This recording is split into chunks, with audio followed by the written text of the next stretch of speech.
Good morning, students. Welcome to your online class of business studies.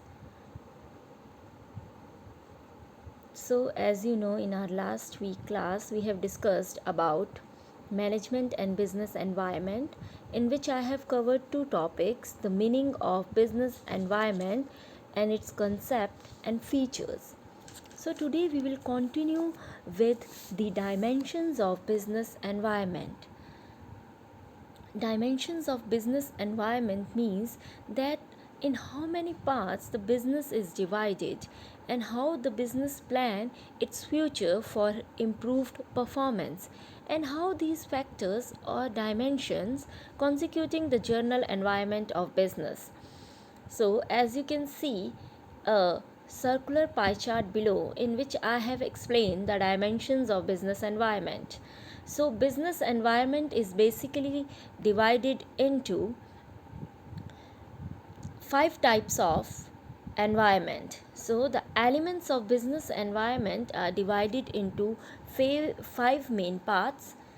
Number one, economic, social, technological, political, and legal. These are the five elements of business environment which affects and which are related to the business environment. So we will discuss all these points or all these dimensions of business environment one by one. First of all, we will discuss the economic environment. So, economic environment has immediate and direct impact on a business because the rate of interest, inflation rate, change in disposable income of people, monetary policy, stock markets, etc. are some economic factors which could affect a business firm. In the same way, increase or decrease of economic factors result in opportunities on a business environment. So, economic factors are those factors which are affecting the economy of the business. We can take one example like, for example, increase in interest rate increasing the cost of production and affects consumer demands for products.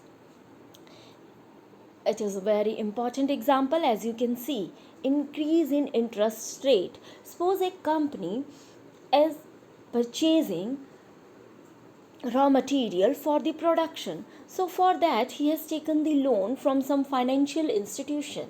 So in the same way, if the interest on that fund increases, which naturally affect the cost of production of the good that company is going to produce, and then it is going to affect the consumer demands. As the price of the product will raise, the consumer will demand less for that particular product, or it can come down. So it can happen vice versa also. If the interest rate decrease, then the opposite reaction will be there. Now we will discuss our second point, that is social environment. So business environment includes various social forces or factors like custom, traditions, belief, literacy rate, educational levels, lifestyle, values, etc. So, social trends present various opportunities and threat to business enterprise. For example, the celebration of Diwali, Eid, and Christmas in India provide financial opportunities for confectionery manufacturers, garments businesses, and many other related businesses. So, it is a very good example. Like in Diwali, enterprises may import gift items from China and sell them in the domestic market. So it increases the sale in that particular arena in which our country is in the celebration mood. Or we can take one more example. With greater awareness among consumers about their rights, businesses are more careful about the quality of product they sell. So in this, they are thinking about the quality of product because the consumer are educated about the product and their rights. The third point is technological environment. Technological environment includes forces related to scientific improvements and innovations which provides new ways of producing goods and services, new methods and techniques of operating a business. So the shift from print books to e-books. Nowadays we can take a great example, like we all are locked down in our own houses. So instead of print books, we are using e-books. Instead of face to face communication, we are communicating through online Zoom, online teaching facilities, online software which are helping us to communicate with each other. So these are the changes which can be have a great impact on the business. So we can take one example which indicate the changes in technological environment, like demand for LED smart HD TV instead of LCD TVs, use of artificial intelligence in various companies. These are some main examples. Like automatic cars are replacing cars with gears, manufacturing fabric from using plastic bottles, etc. These are the few examples which can be a great change in technological environment. Now our fourth point is political environment. It includes political conditions such as general stability and peace in the country, and the attitude of the elected government representatives hold towards businesses. Political stability builds confidence among business community, while political instability and bad law and other situation may bring uncertainty in business activities. We take one example, like in Bangalore is called the Silicon Valley of India due to favorable political conditions provided by the state governments to the IT industries. So these are some changes which helps the business from the political point of view. If the attitude of the political environment or political parties toward those particular industries are positive, then the positive impacts will be shown, and if they are not helping out, they are not cooperating with them, then the impact can be negative also. Now the last one is legal environment.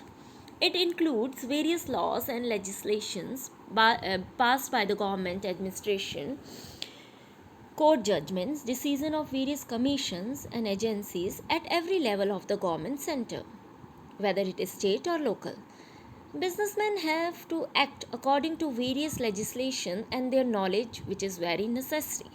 So we can say the legal environment includes all legislation passed by the government, all the judgment given by the court.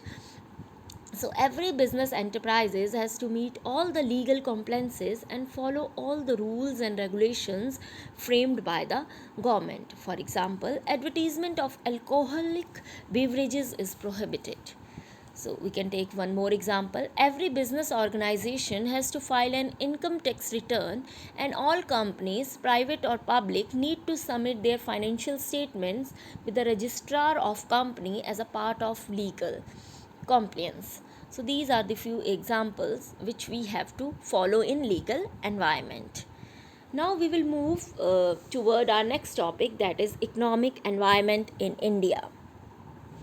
So the general economic environment prevailing in the country affect the performance of almost all business enterprises. Therefore, while assessing performance of an enterprises, the impact of economic environment on the performance of enterprises is also considered. So, as per economic planning, the government gave lead role to the public sector for infrastructure industries, whereas the private sector was broadly given the responsibility of developing consumer good industry. At the same time, the government imposed several restrictions, regulations, and controls on the working of private enterprises, so that they can't misuse their rights. India's experience with economic planning has delivered mixed results. In 1991, the economy faced a serious foreign exchange crisis, high government deficit, and a rising trend of prices despite bumper crops. So, as a result of this, the Government of India announced new economic policy in July 1991 for taking out the country out of economic difficulty and for the development of our country. So some of the features of economic policy of India 1991 are: it reduced number of industries to 6 under compulsory licensing scheme, means the number of industries were only 6, which has to required compulsory license. The role of private sector was limited to 4 industries of strategic importance. Public industries were also reduced and their number is only 4. Policy towards foreign capital was liberalized, and in many sectors 100% direct foreign investment was allowed. So, to make a change in our economic policies and for more investment for the foreign companies, they have liberalized, means they have very few restrictions on investing in our country, and some can directly invest in our companies. Automatic permission was granted for signing technological agreements with foreign companies. Foreign Investment Promotion Board was set up to promote and channelize foreign investment in India. So the main strategies of new economic policy of India, which is divided into three main branches, were liberalization, privatization, and globalization. So first of all, we will discuss liberalization. It is an economic reform which was introduced to remove unnecessary controls and restrictions in the form of license, permits, quota, etc. So the main objective of introducing liberalization is to restrict licensing requirement to only few core industries, like we have discussed above that only 6 main industry require licensing, otherwise you can open any industry without license. To remove all restrictions related to scale of operations, expansion or contraction of business enterprises. Next, to remove restrictions on the movement of goods and services, to provide freedom to fix prices, reduce tax rates and remove unnecessary control, simplifying procedure of export and import, to encourage import of foreign capital and technology in India. The second is privatization. It is also an economic reform which was introduced to provide greater role to the private sector in the nation building process and reduce role to the public sector. So the main objective for introducing it was to introduce planned disinvestment of the public sector. Disinvestment means transfer of ownership of public sector enterprises to private enterprises. And secondly, dilute the ownership stake in public sector companies to less than 51%. To establish the Board of Industrial and Financial Reconstruction, which is known as BIFR, to evaluate the loss making and sick industries. Means the role of BIFR is to check or evaluate that which companies are in loss and which are sick industries. So next is globalization. Globalization means open market in which you can enter in any world economy and you can do the investment directly. So it is an economic reform which was introduced to integrate the various economies of the world into a world economy. It involves increased level of interaction and interdependence among the various nations of the global economy. The main objective to introduce globalization were to eliminate or reduce regulations, to liberalize imports, to promote export through rationalization of tariff structure, to establish reforms related to foreign exchange. Means you can say the free flow of goods and services across the nation, free flow of capital across the nation, technology and information, movement of people across borders. So a global governance perspective which helps us a lot in coming back to our good condition of economy. The newly introduced topic is demonetization. As you all are aware of demonetization, which was introduced or announced by the government on November 8, 2016, with profound implications for the Indian economy. The two greatest demonetization notes, 500 and 1000, were demonetized with the immediate effect, ceasing to be legal tender except for a few specified purposes such as paying utility bills. This led to 86% of the money in circulation invalid. The people of India has to deposit the invalid currencies in the banks, which came along with the restrictions placed on cash withdrawals. In other words, restrictions were placed on the convertibility of domestic money and bank deposits. The main aim was to curb corruption, black money, and illegal activities. So, features of demonetization. Demonetization is viewed as a tax administrative measure, which means that cash holding arises from declared income was readily deposited in the bank and exchanged for new notes, but those with black money has to declare unaccounted income and pay tax penalty was imposed. Those who are having black money, they have to pay the tax on that black money. Secondly, demonetization is also interpreted as a shift on the part of the government indicating that tax evasion will no longer be tolerated or accepted. Number third, demonetization also lead to tax administration channelizing savings into the formal financial system. Fourth one, another feature of demonetization is to create a less cash or cash light economy, channelizing more savings to the formal financial system and improving tax compliance. So, the impact of demonetization was on money and interest rate, that decline in cash transaction, bank deposit increase in financial savings. Secondly, on our private wealth declined since some high demonetized notes were not returned and real estate price fell. Public sector wealth, there is no effect on public sector wealth. Digitization, digital transaction amongst new users increased. Real estate price declined. Tax collection, rise in income tax collection because of increased disclosure. So, what is the impact of government policies on the changes on business and industries? So, as you can see in the circular table, I have shown the impact of government policies on business and industries, which increase competition, more demanding customers, rapidly changing technological environment, necessity for change, need for developing human resources, market orientation, loss of budgetary support to the public sector. So, first of all, we will discuss increasing competition. Liberalization has increased the number of private firms, and disinvestment has invited many foreign companies, especially in service industries like telecommunications, airlines, banking, insurance, giving rise to increased competition for existing business firms.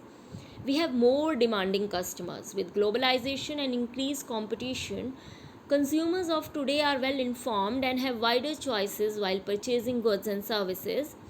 As a result, customers demand better quality products at reasonable prices.